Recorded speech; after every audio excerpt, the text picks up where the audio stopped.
Halo dengan Sesudena. Ada beberapa fakta unik yang terjadi di sekitar kita. Di antaranya yaitu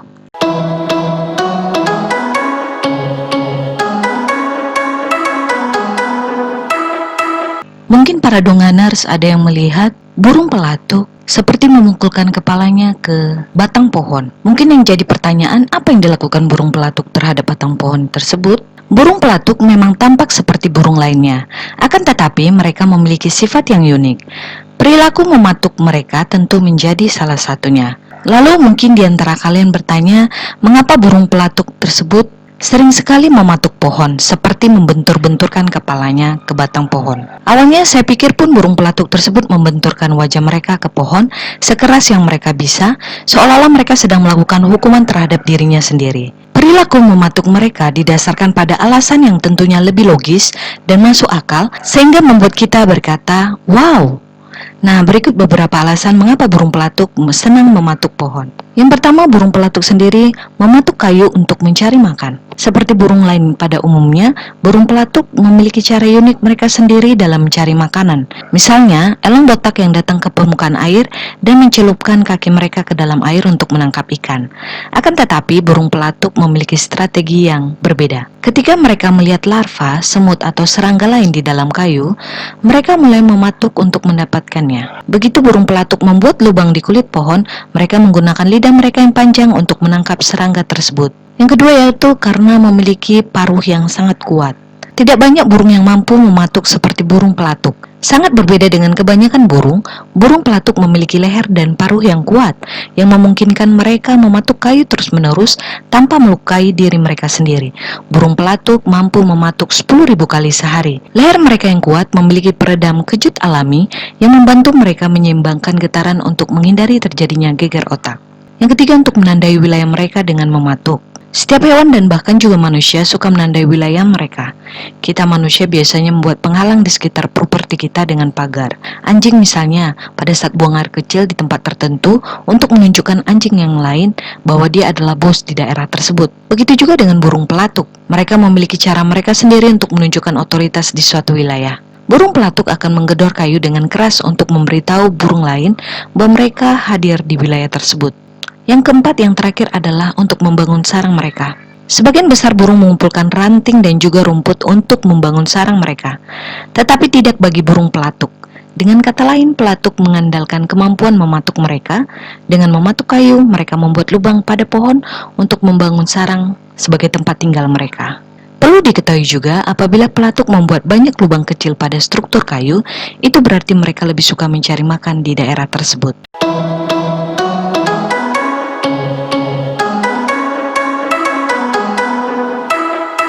Ada sebuah penyakit mental langka yang disebut dengan delusi Cotard, yang dimana penderitanya dipercaya bahwa mereka sebenarnya sudah mati dan berpikir bahwa mereka sama sekali tidak memiliki organ dan juga darah dalam diri mereka. Delusi Cotard adalah penyakit yang membuatmu merasa bahwa kamu sudah mati. Gangguan kesehatan mental terkadang bisa menghancurkan hidup seseorang. Meskipun begitu, dengan terapi yang tepat, seseorang bisa tetap menjalani hidupnya seperti orang normal. Pernahkah kamu merasa seperti zombie, atau pernahkah kamu merasa ragamu seakan seperti mayat? Bisa jadi itu merupakan salah satu tanda delusi Cotard. Gangguan ini dinamakan sesuai dengan penemunya, yaitu Jules Cotard, seorang neurologis asal Prancis. Ia menyebut gangguan ini sebagai delusi Cotard, sindrom Cotard, atau sindrom mayat berjalan. Ini adalah gangguan mental yang sangat langka, di mana penderitanya merasa bahwa mereka semakin membusuk, sudah mati, atau nggak eksis lagi sebagai manusia hidup. Seperti halnya gangguan bipolar atau skizofrenia, Cotard adalah bentuk lain psikosis delusional. Orang-orang yang mengalami ini sering mendeskripsikan diri mereka kehilangan banyak darah serta kehilangan organ ataupun bagian tubuh. Salah satu contoh kasusnya menyerang seorang pria yang sekaligus mengalami gangguan bipolar. Ia yang sedang dalam pengobatan litium karbonat sebanyak 800 mg per hari mengatakan bahwa hati dan lambungnya telah hancur, jantungnya tidak berdegup, serta ia tidak merasa punya otot lagi. Penyebabnya ternyata cukup serius, yaitu gangguan pada bagian otak, tepatnya di fusiform gyrus. Bagian otak ini biasanya bekerja untuk mengenali wajah-wajah. Amigdala, sebagai bagian otak yang memproses emosi, juga tercatat mengalami gangguan ketika seseorang terkena kelainan ini. Kombinasi gangguan antara kurang mengenali hal yang biasa bahkan wajahnya sendiri dan kurangnya sensitivitas emosi menyebabkan seseorang terputus dari realita yang ada. Untuk sementara penyembuhan paling efektifnya belum ditemukan dan para peneliti masih berusaha keras mencarinya. Sejauh ini para peneliti berusaha untuk menyembuhkan gejala-gejalanya terlebih dahulu sebelum menggali lebih jauh untuk pencegahan penyebabnya. Perawatan paling umum dari gangguan ini adalah pemberian antidepresan, antipsikotik, dan juga salah satu perawatan kontroversial yaitu terapi elektrokonvulsif. Jadi ketika kamu sudah mulai merasa seperti mayat hidup atau tidak merasakan apapun, baik sakit, emosi positif ataupun negatif, jangan disepelekan.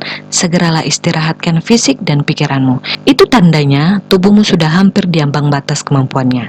Oleh karena itu, sayangi kesehatanmu demi masa depanmu.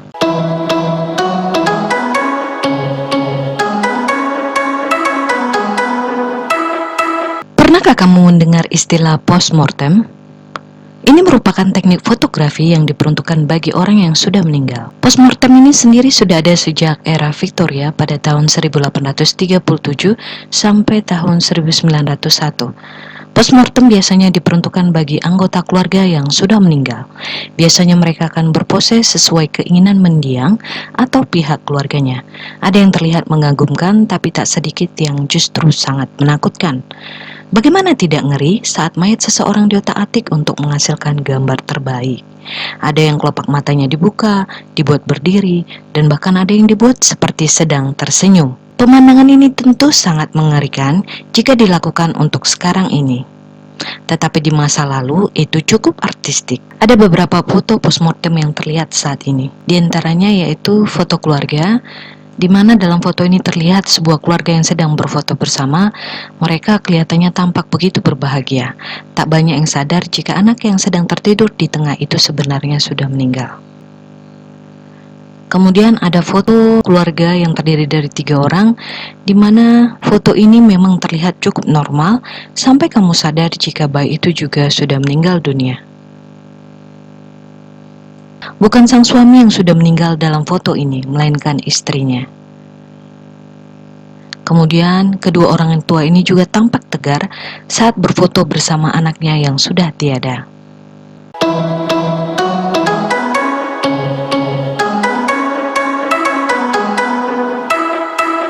Mungkin banyak para donganers yang melihat foto kakek berkopiah hitam yang sering dipajang di rumah makan Padang. Siapakah dia? Adanya foto Ungku Saliah menandakan rumah makan tersebut adalah asli Pariaman. Semua foto Ungku Saliah selalu sama, dengan menggunakan foto seorang kakek berkopiah hitam yang sedikit mukanya miring ke kanan, berjenggot agak panjang, serta mengenakan kain sarung kotak-kotak yang dikalungkan di leher. Semua fotonya pun sudah pasti hitam putih. Ungku Saliah adalah ulama yang merupakan tokoh agama asli dari Pariaman yang dikeramatkan. Menurut beberapa pengusaha rumah makan Padang, mengatakan adanya dengan foto Ungku Saliah ini semacam simbol yang menunjukkan bahwa mereka masih menghormati sang tokoh agama tersebut. Nama aslinya adalah Syekh Kiramatullah Ungku Saliah yang lahir pada tahun 1887 di Pariaman. Semasa hidupnya, konon Ungku Saliah diberikan kekuatan khusus untuk menyembuhkan penyakit. Makamnya yang berada di Sungai Sariak, Pariaman, hingga kini masih bisa berziarah temukan terutama di bulan Ramadan. Ungku Saliah wafat pada tahun 1974. Mulai saat itu, tradisi memajang foto Ungku Saliah tersebar di semua rumah makan Padang khas Pariaman. Di kota besar mungkin sudah jarang, tapi di kota-kota kecil, terutama di Pariaman dan perbatasan Kabupaten Agam, masih banyak rumah makan kecil yang memajang foto Ungku Saliah.